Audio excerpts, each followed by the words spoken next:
Chapter 2, Wildest Dreams.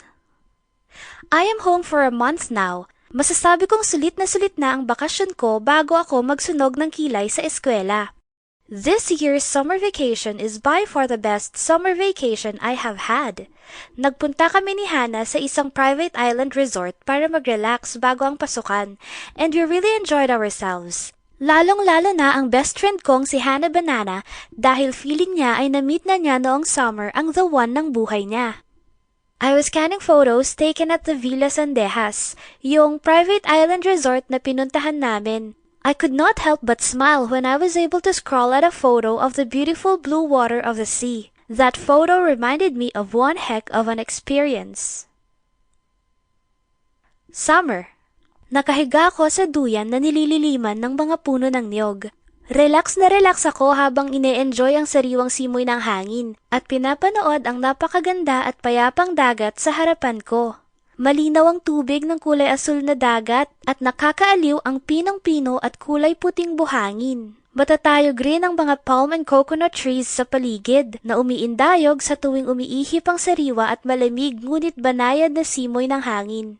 Maaliwalas ang kalangitan at masarap pakinggan ang mga nagagandahang huni ng ibon sa paligid.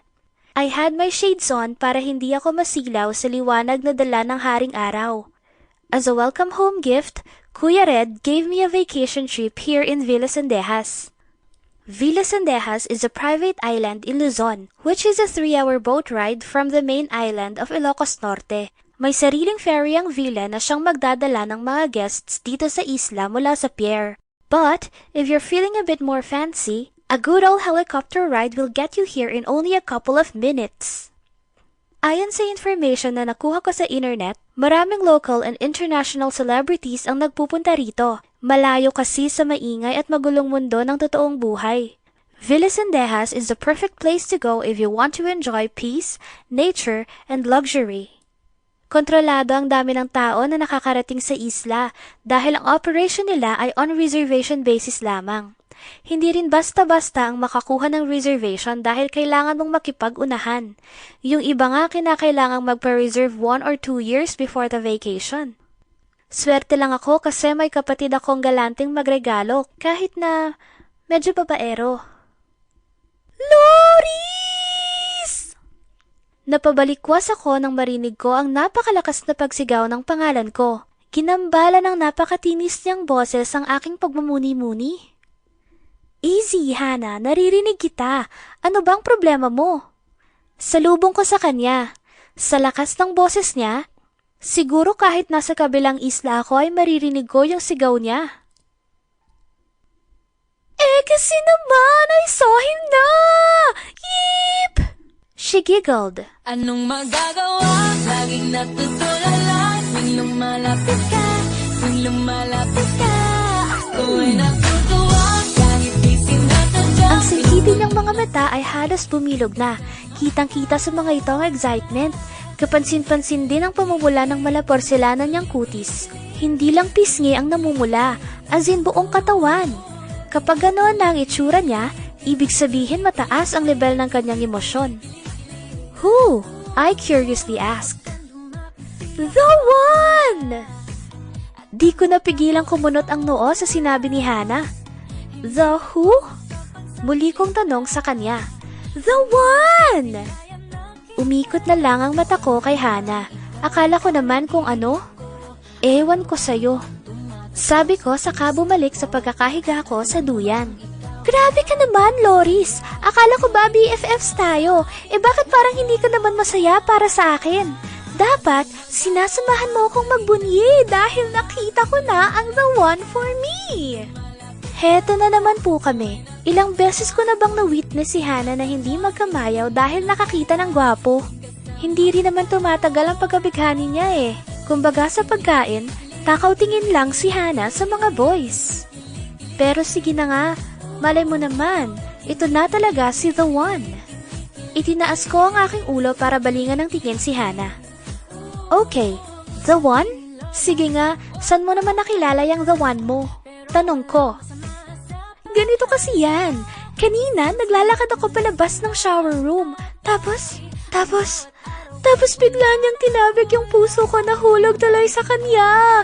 Grabe, BFF, ito na yun. Ito na talaga yun. Nagkatitigan kami. Tapos ayun na, love happened. Ah, nakakakilig, di ba? Tingin ka lang sa akin at nahulog na. Anong magagawa? Laging natutulala. Tuwing lumalapit ka, tuwing lumalapit ka, ako ay natutuwa. Kahit di sinasadya, pinuko mo ng saya. Tuwing kasama ka. Kilig, kilig, kilig, kilig, kilig, kilig, kilig, kilig, kilig, kilig, kilig. Oh, oh, kilig, kilig, kilig, kilig, kilig, kilig, kilig, kilig, kilig, kilig, kilig. Oh, oh, kahit hanggang tanaw lang muna tayo, lumiliwanag ang aking mundo. Magtitiwala na lang sa panalangin ko, na sa dulo ay maging ikaw at ako. Anong magagawa? Laging natutulala. Tuwing lumalapit ka, tuwing lumalapit ka, ako ay natutuwa. Kahit di sinasadya, pinupuno ng saya. Tuwing kasama ka. Kilig, kilig, kilig, kilig, kilig, kilig, kilig, kilig, kilig, kilig, kilig. Oh, oh, kilig, kilig, kilig, kilig, kilig, kilig, kilig, kilig, kilig, kilig, kilig. Oh, oh, kilig, kilig, kilig, kilig, kilig, kilig, kilig, kilig, kilig, kilig. Oh, oh. Nakatingin lang ako sa lokalokang best friend ko na halos maihina sa sobrang kilig. Hindi ko mapigilang matawa sa kanya. Hana, mukhang malala na yung tama mo ah. Patignan na natin yan, BFF. Iparihab kaya kita. Panunokso ko. This time, siya naman yung umikot ang mata sa akin. Hay nako, Loris, ewan ko sa'yo. Pero tama ka. Malakas nga ang tama ko sa kanya. Papayag akong magparihab. Basta makonfine ako sa piling niya. Ay, chi. Napailing na lang ako sa babaeng lutang sa harapan ko. Ano kayang tinira nito? Pahingi ako. Woohoo! Makonfine sa piling niya ka dyan. Baka kapag nalaman mong marami pala kayo sa piling niya, masaktan ka lang. Hamon ko. Ay, tignan mo siya oh, ang bitter. Maniwala ka naman sa pag-ibig. Sabi niya, pag-ibig agad? Hindi mo pa nga nakikilala pag-ibig agad? Ay, oo nga. Insta-love na nga pala ngayon. Huwag kang mag-alala, lilipas din yan, Hana. Ah, whatever, she said while waving her hand to brush off my retort. Oh my God! Narinig namin ang pabulong ngunit namamanghang bulalas na iyon. Is it me or summer just got hotter? He said, let's get out of this town, drive out of the city, away from the crowd. I thought heaven can help me now, nothing lasts forever, but this is gonna take me down. He's so tall, handsome as hell, he's so bad but he does it so well. I can see the end as it begins. My one condition is, say you'll remember me. Napalingon kami ni Hana sa mga babaeng nag-uusap sa di kalayuan. Parehong halos malaglag ang panga ng dalawang babae. Ang isa sa kanila ay nakahawak pa sa kanyang dibdib na tila ba naghahanda siya para saluhin ang kanyang puso sakaling lumabas yon mula sa kanyang katawan. Nakaturo naman sa dagat yung kasama niya. Nagkatinginan muna kami ni Hana bago namin sabay na tinignan kung saan nakaturo ang babaeng yon. Tulad nila, halos malaglag rin ang mga panga namin ni Hana Banana noong nakita namin ang isang lalaki na umaahon mula sa dagat. Diyos mio, Marimar! Now he's so tall, handsome as hell. He's so bad, but he does it so well. And when we had our very last kiss, my last request is, say you'll remember me, standing in a nice dress, staring at the sunset, babe. Red lips and rosy cheeks. Say you'll see me again.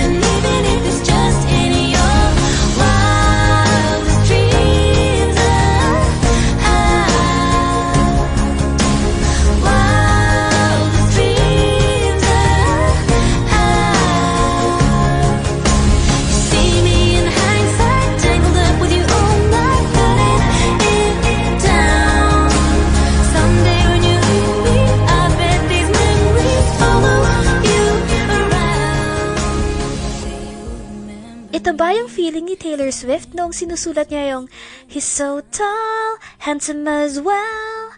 He's so bad, but he does it so well."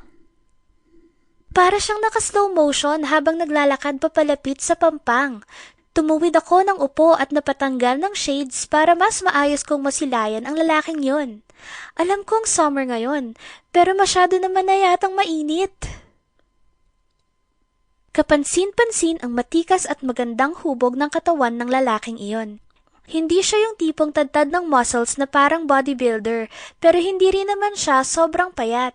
He's got an athletic build with all his muscles in the right places. He was as if showing off his toned biceps while running his hands through his jet black hair, at the same time giving the ladies more leeway to take in the sight of his six-pack abs.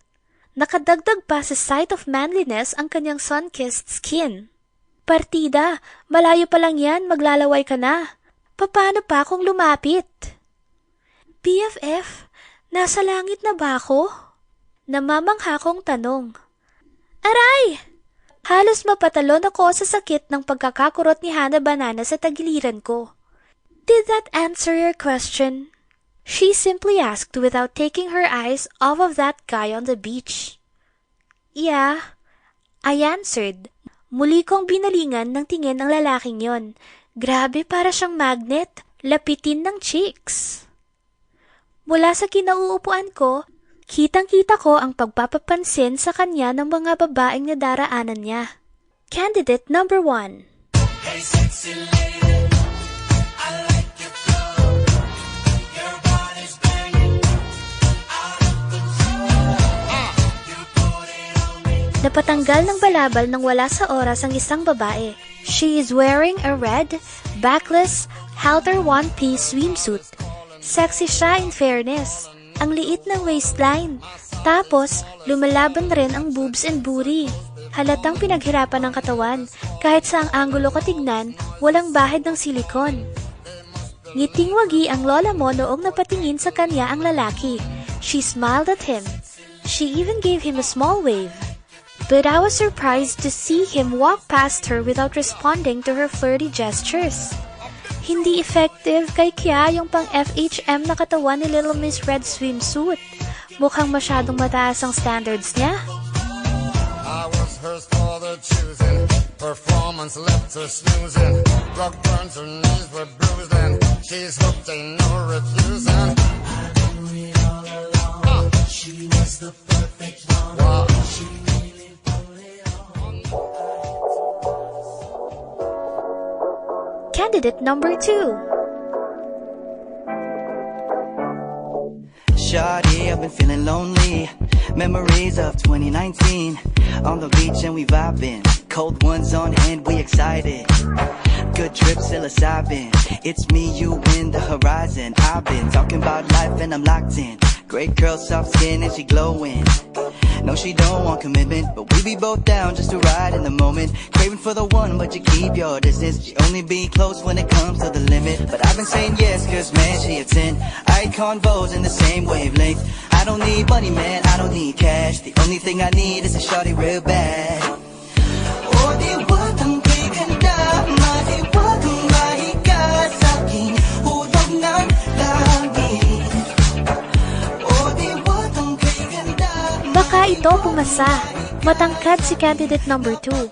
She is wearing a flowy maxi skirt na may mataas na slit. Pinaresa niyon ng puting lace string crop top at beach hat na nakadagdag sa class. Hinahangin-hangin pa ang skirt niya habang naglalakad siya para salubungin ng lalaki. Her long, firm, tanned and flawless legs are peeping from the slit of her skirt. Sinadya niyang banggain ng lalaki. Umakto pa itong natumba sa buhangin. The guy immediately helps her up. She is able to get the guy to talk to her. I can't really make out what they talked about. Pero, ilang segundo lang ang itinagal ng pag-uusap nila before he walked past her and never looked back. Hindi rin effective yung pang Miss Universe na long legs ni Ate Girl. Baby girl, I feel it with you. I really wanna beg you, boo. One is best enjoyed with a glass for two. Please tell me, baby, do you feel it too? Is it mutual? We just comfortable? I don't know. Oh, di watang kiganda, di watang mahiga sa akin. Huwag na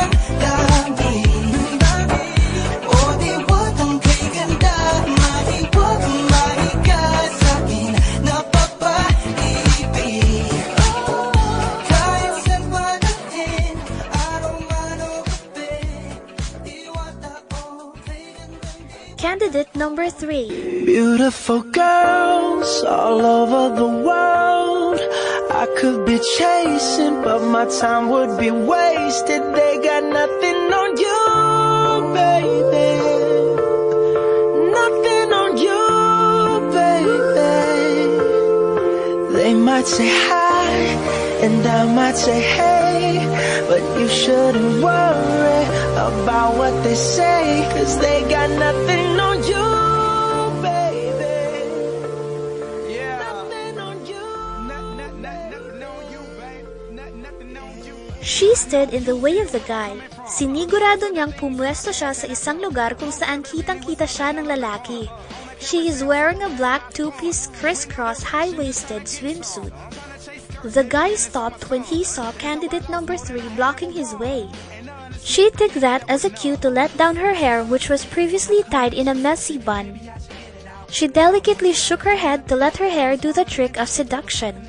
Her beautiful face was complemented by the beach waves of her long brown hair, which was enhanced by caramel highlights.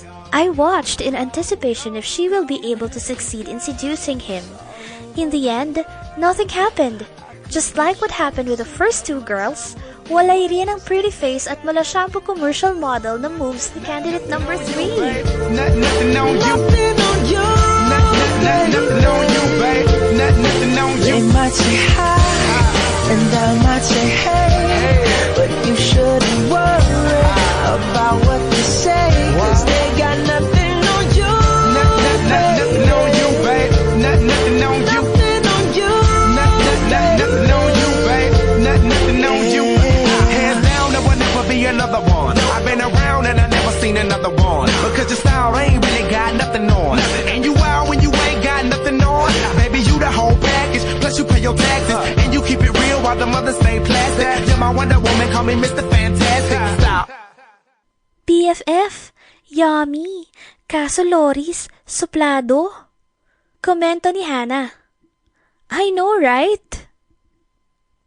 Marami pang mga girls ang nangahas kunin ang atensyon ng lalaking yon, pero walang nagtagumpay. Kasi naman, ang lalaking iyon pa yata ang hari ng Dedma.